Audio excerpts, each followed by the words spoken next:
In this video, I'm painting the majestic Cedar-berg Mountains, starting off with this great reference of a sunset with fiery clouds.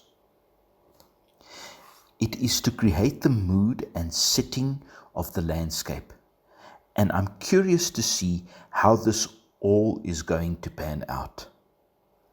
The Cedar-berg Mountains, with many farmstead and cottages along its slopes, has a softer feel, especially in this reference. And I will use this reference for the structure of the landscape, bar that steel barrier.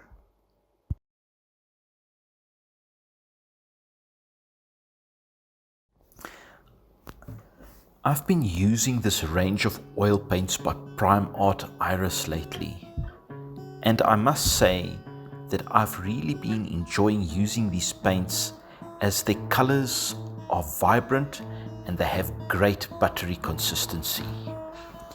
I'm putting out enough paint for a large 105 by 65 centimeter canvas board, and I'm going with a thumbnail drawing that I have prepared before the time. I'm transferring the design in charcoal pencil to my canvas. The charcoal is easy to wipe off if you make a mistake, especially with drawings that is a lot more complex. Charcoal can really be handy for that initial drawing phase.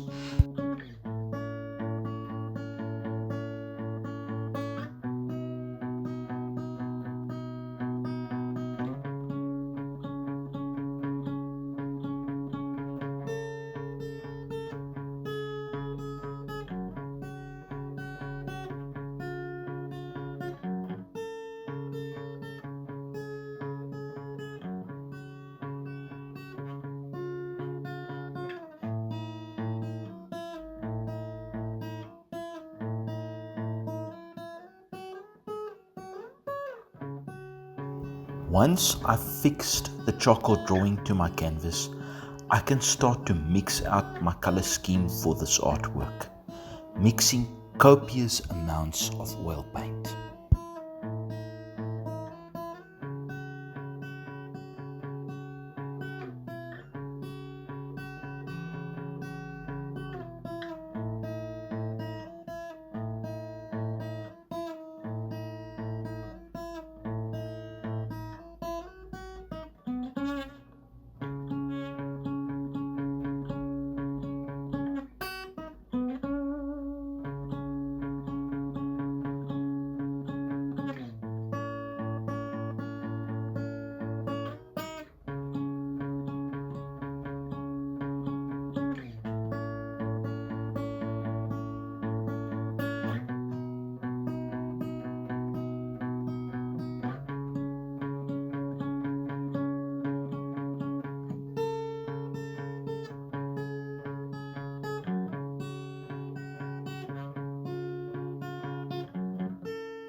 The bold, dark sky gives way to the landscape under it to be much darker than in the reference.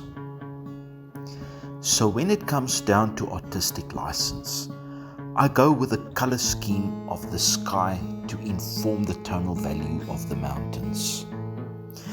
If we had much lighter sky generally, the landscape would be much lighter. But in this instance, I'm going really dark to complement that sky.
Have you ever looked at a late afternoon sunset?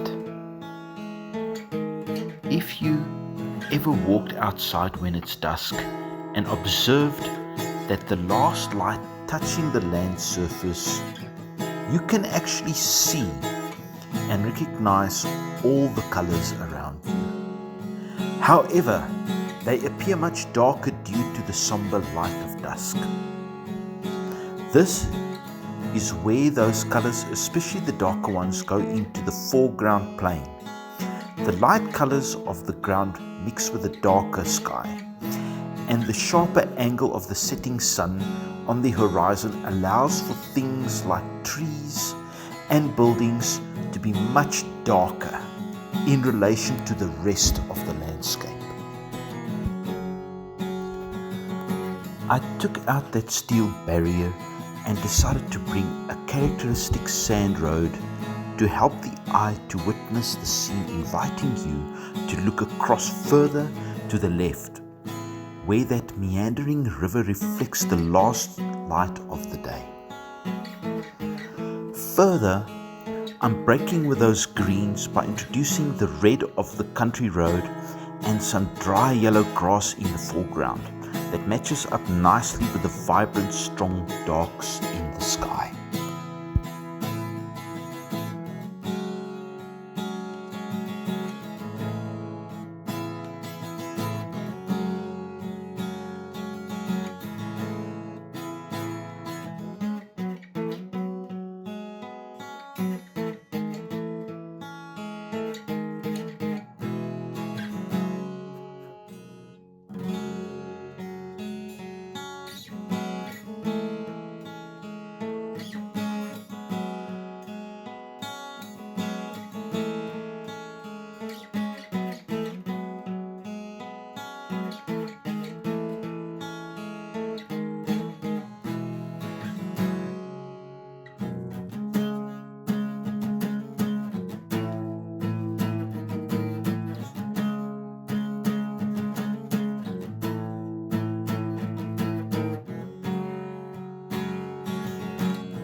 Once the first layers are dry, I start modeling over using my angled sculpting brushes.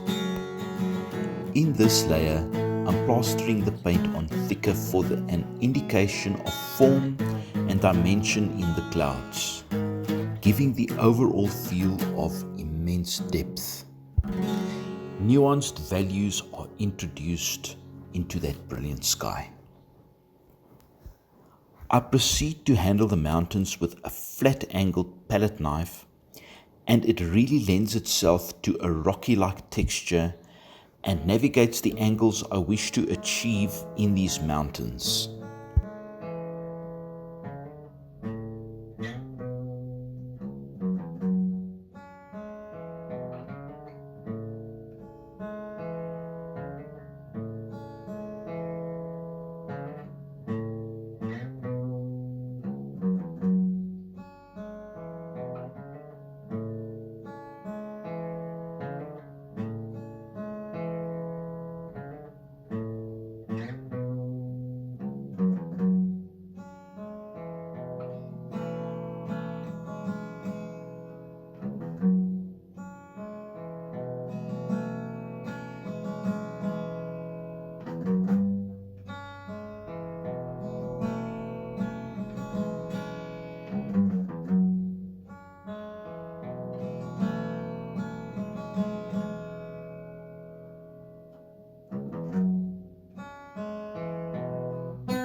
Once the dark undertone is established, I can build vibrant color upon the canvas surface.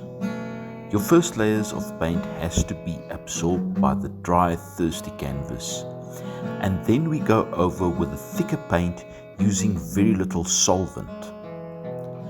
This is called the fat over lean rule, where the thinner layers go on first, followed by subsequent layers of much thicker paint with much less solvent. I love vibrant colors in my landscapes.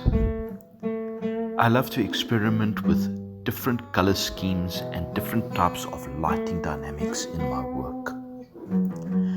A dusk scene does not have to be monotone in color, as this dark scene is bursting with color and subtle hints of light without compromising the dark, peaceful mood. Here we can see just how rich the color is.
I keep a variety of different brushes, of different textures, sizes and shapes. This helps me to create different textures and marks. I never throw those old brushes away, and I'm always curious to see what a variety of different shapes can do. Sometimes I even invent my own brush shapes. The truth is, I'll never stop experimenting. The process is continuing to evolve. I keep incorporating new ideas and techniques into my work. I'll keep doing this for as long as I live. I keep refining and redefining my process.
Finally, I get to put in those final touches.